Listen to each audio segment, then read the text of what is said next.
बच्चों आज हम सीखते हैं follicular development and structure of ovary.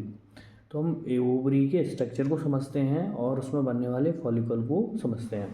तो देखिए क्या होता है कि जब वो कोई फीमेल है और फीमेल का भी जन्म नहीं हुआ, वो अभी मम्मी के पेट में है।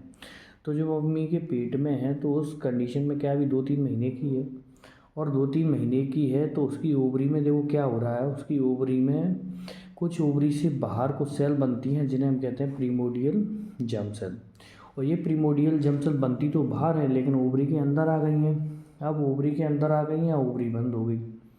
जैसे ओवरी बंद होती है तो ओवरी में बाहर से बंद करने वाली दो लेयर है, दो प्रोटेक्टिव लेयर हैं। जो पहली प्रोटेक्टिव लेयर है, पहले उसका नाम है ट्यूनिका एल्बुजिनिया और दूसरी का नाम है जर्मिनल लेयर। अब इन दो कवरिंग ने ओवरी को बंद कर लिया और ओवरी के अंदर एक टिश्यू भरा है जिस टिश्यू का नाम है स्ट्रोमा। और इस स्ट्रोमा के दो रीजन हैं, अंदर की ओर जो बीच में है उस स्ट्रोमा को हम कहते हैं मेडुला, और बाहर की ओर होता है उसे हम कहते हैं कॉर्टेक्स। तो जो कॉर्टेक्स रीजन है यहीं पर वो सेल, जो बाहर से आने वाली सेल यहीं पर सेट हो जाती हैं, यहीं पर बैठ जाती हैं और उनका नाम है प्रीमोडियल जर्म सेल। अब ये प्रीमोडियल जर्म सेल क्या करती हैं, माइटोटिकली माइटोसिस डिवीजन करती हैं और डिवीजन करके बनाती हैं ये बहुत सारी ऊगोनिया। और ऊगोनिया के ऊपर क्या होता है कि स्ट्रोमा की कुछ सेल्स, स्ट्रोमा की कॉर्टेक्स की कुछ सेल्स इसके ऊपर कवरिंग कर देती हैं, तो हम इसे कहते हैं प्रीमोडियल फॉलिकल। और क्या होता है कि जो यूसाइट्स हैं, जो ऊगोनिया है, ऊगोनिया मियोसिस डिवीजन करना शुरू कर देती है। अब ये मियोसिस डिवीजन इसलिए कर रही है ताकि इनका जो गैमीट है वो बन सके। तो ये मियोसिस डिवीजन करना शुरू कर देती है और इससे बनता है प्राइमरी oocytes। तो प्राइमरी oocyte बनता है लेकिन पूरा कंप्लीट डिवीजन नहीं हो पाता, ये प्रोफेज के डिप्लोटिंग स्टेज में अरेस्ट हो जाता है। अब इसमें क्या है कि oocytes हैं अंदर और बाहर से एक लेयर है फॉलिकुलर सेल्स की। इसी स्ट्रक्चर को कहा जाता है प्रीमोडियल फॉलिकल।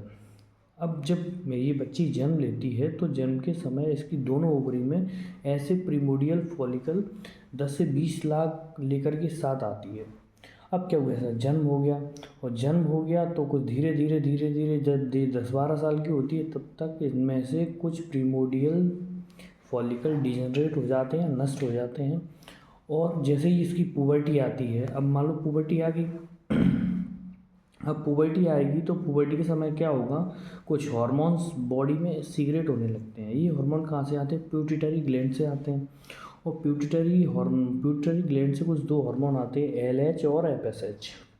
अब ये हार्मोन सीक्रेट होने लगे बॉडी में। अब ये हार्मोन कहाँ जाएंगे, ये पहले आता है FSH। ये FSH हार्मोन जाता है ओवरी के पास, और ओवरी के पास ये हार्मोन जाता है तो ये जो प्रीमोडियल फॉलिकल है इससे ये हार्मोन बनाएगा प्राइमरी फॉलिकल। अब कैसे बनाएगा तो समझिए कैसे बनाएगा। जो प्रीमोडियल फॉलिकल है उसके ऊपर जो फॉलिकुलर सेल्स थी उनका शेप ये बदल देगा, उनको ये कर देगा क्यूबॉइडल। जब क्यूबॉइडल शेप हो जाता है तो इन सेल को हम कहने लगते हैं ग्रेनुलोसा सेल्स। तो बाहर की कंडीशन क्या हुई, ग्रेनुलोसा सेल हो गई, और अंदर कौन बैठा है, प्राइमरी oocyte बैठा है, उसके ऊपर ही तो ये कवरिंग है।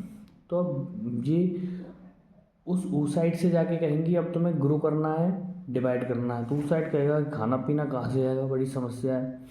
तो ये FSH कहता है कि ये जो ग्रेनुलोसा सेल बनाएंगे ये किस लिए बनाई, ये ग्रेनुलोसा सेल फूड देंगे उसको और oocyte धीरे धीरे ग्रो करेगा और ग्रेनुलोसा सेल खाना दे रही हैं।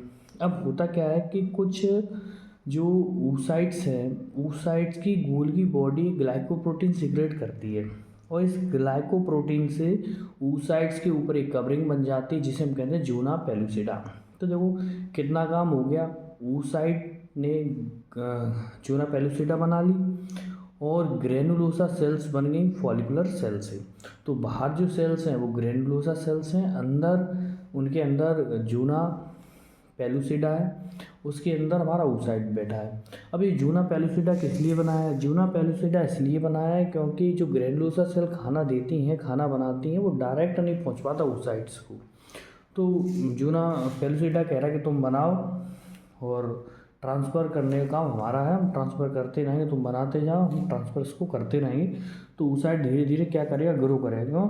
तो oocyte को बहुत बड़ा काम करना है, दुनिया में आके एक इंसान का फॉर्मेशन करना है, पूरा इंसान बनाना है। किसको? oocyte को। तो उसे ऐसे व्यक्ति को खाना देना बहुत ज़रूरी है जो इंसान बनाएगा। तो अब क्या है, यहाँ इस स्ट्रक्चर को हम कहते हैं प्राइमरी फॉलिकल। अब हुआ क्या, प्राइमरी फॉलिकल बना है तो सेकेंडरी, टर्सरी और भी आगे काम चलेगा। ठीक है, अब क्या होगा, अब ये प्राइमरी हार्मोन चल लगातार वहाँ से FSH हार्मोन आता जा रहा है। ठीक है, LH भी हार्मोन की क्वांटिटी अभी कम है लेकिन आता जा रहा है। तो अब क्या होगा, धीरे धीरे इस फॉलिकल में और ग्रोथ होगी। इस प्राइमरी फॉलिकल से बनेगा सेकेंडरी फॉलिकल। प्राइमरी फॉलिकल से क्या बनने वाला है, सेकेंडरी फॉलिकल। अब क्या हो, कैसे बनेगा, क्या चेंजेस होंगे, अंदर क्या होगा, बाहर क्या होगा। तो देखिए, बाहर जो ग्रैनुलोसा सेल्स हैं वो माइटोसिस डिवीजन करके और कवरिंग बनाएंगी, उनकी लेयर बढ़ेगी।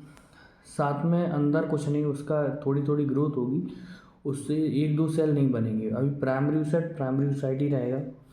जब सेकेंडरी फॉलिकल बनता है, प्राइमरी फॉलिकल से सेकेंडरी फॉलिकल बनता है, तब क्या होता है, बाहर स्ट्रोमा की कुछ और सेल्स, बाहर की जो स्ट्रोमा है उसकी कुछ और सेल्स इसी प्राइमरी फॉलिकल पे एक लेयर बनाती हैं जिसे हम कहते हैं थीका। सेकेंडरी फॉलिकल बन रहा है और जब सेकेंडरी फॉलिकल बनेगा तो कुछ स्ट्रोमा की सेल आएंगी, इसके ऊपर कवरिंग बनाएंगी और इन कवरिंग को कहते हैं थीका। क्या कहेंगे, थीका। तो जैसे थीका बन जाएगा तो हम कह देंगे सेकेंडरी फॉलिकल बनने लगा। और थीका बनता है तो थीका में दो पार्ट होते हैं, एक theca interna, theca externa. Theca बना इसमें दो लेयर है, थीका इंटरना और थीका एक्सटर्ना। अब जो थीका एक्सटर्ना है, जो थीका इंटरना है वो क्या करता है, वो हार्मोन रिलीज करता है एंड्रोजन, और इंटरना कवरिंग के लिए, एक्सटर्ना कवरिंग के लिए इंटरना हार्मोन बनाता है, हार्मोन का नाम है एंड्रोजन। अब यहाँ एंड्रोजन हार्मोन का क्या काम है, ये एंड्रोजन हार्मोन जाता है ग्रैनुलोसा सेल के पास। ग्रैनुलोसा सेल अंदर है, जो ग्रैनुलोसा सेल अंदर है इसके, ग्रैनुलोसा सेल इसको कन्वर्ट कर देती है ईस्ट्रोजन में। अब ये ईस्ट्रोजन क्या करता है, ईस्ट्रोजन जाता है यूटेरस में, यूटेरस से कहता है कि तैयार हो जाओ, जी बन रहा है जी, आके 9 महीना रुकेंगे। अगर फर्टिलाइजेशन हुआ, अगर आ गए स्पर्म वगैरह आ गए तो 9 महीना रुकना है। तो कहते हैं तैयार हो, तैयारी करो, एंडोमेट्रियम वगैरह बनाओ।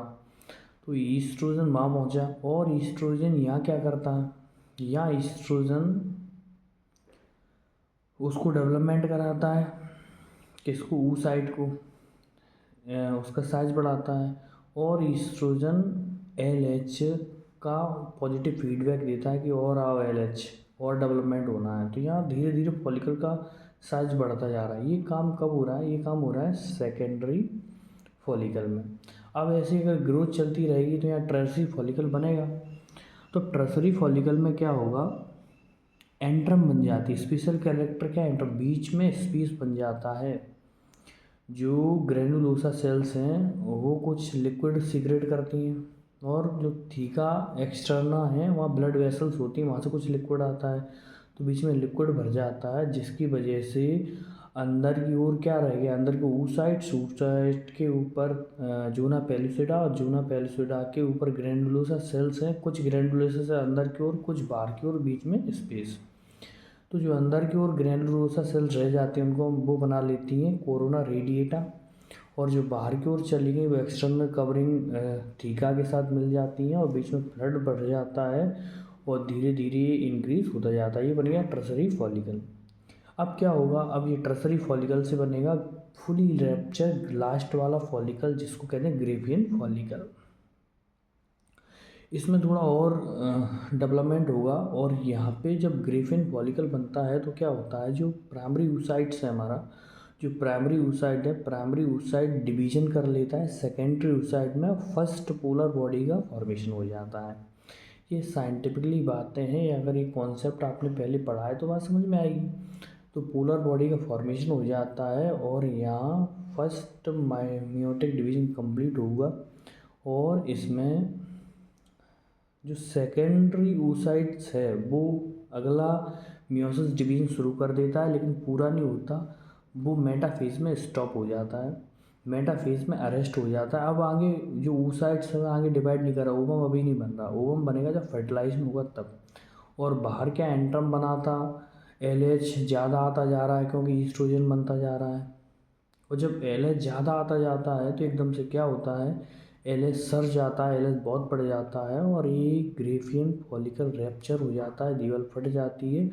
और ग्रेफियन फॉलिकल जैसे ही रैप्चर होता है तो जो दीवार है ओवरी की वो फट जाती है, और वहाँ से अब ये दीवार कैसे फटती है, तो यहाँ कुछ एंजाइम सीक्रेट होते हैं इसी ग्रेफियन फॉलिकल के द्वारा, वो एंजाइम इसको रैप्चर करते हैं, ओवरी फटती है और वहाँ से जो हमारा oocytes है सेकंड वो बाहर आता है। oocytes के दो लेयर और आती है, कोरोना रेडिएटा और इसके अंदर जोना पेलुसिडा, और ये हमारा oocyte बाहर आता है ओवरी से निकल करके ओविडक्ट में, और वहाँ पे रह जाती हैं जो ग्रेनुलोसा सेल्स थी वो बनाती हैं कॉर्पस ल्यूटियम।